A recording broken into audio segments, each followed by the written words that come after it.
এখানে লাউ চাষের জন্য দেখেন টাল দেওয়া হয়েছে। অনেকে বলেন মাচা, যাই হোক এই মাচাটা তৈরি করা হয়েছে কি দিয়ে দেখেন? নেট দিয়ে তৈরি করা হয়েছে। আগে মানুষ বাঁশের চটা ব্যবহার করত, পাটকাঠি ব্যবহার করত। এগুলা ব্যবহার করে কিন্তু বাণিজ্যিকভাবেই তারা এই টাল বা মাচা তৈরি করে থাকতো। আপনারা অনেকে হয়তো দেখেছেন। আর এখন দেখেন কত সহজ হয়ে গেছে।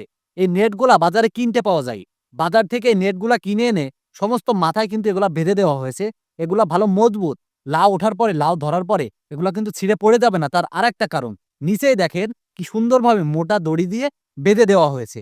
দেখেন সমস্ত জায়গায় সাদা, সাদা দেখতে পাচ্ছেন এই যে মোটা দড়ি দিয়ে কি সুন্দরভাবে কটের দড়ি যেগুলা বলে, সেগুলা দিয়ে দেখেন কিভাবে বেঁধে দেওয়া হয়েছে যাতে লাউ ধরে লাউয়ের ভারিতে তালটা ভেঙে না পড়ে যায়। এর জন্য শুধু দেখেন এই নেটটাও যেমন মজবুত, এই দড়িগুলাও কিন্তু মজবুত। এখন আর পাটকাঠির ব্যবহার করা লাগে না, এখন আর বাঁশের চটার ব্যবহার লাগে না। দেখেন নিচে ছোট লাউ গাছ, এই লাউ গাছ কিন্তু উঠে এই নেটের উপরে সুন্দরভাবে ছড়িয়ে পড়বে এবং লাউ ধরবে। দেখেন কত সহজ হয়ে গেছে পদ্ধতি।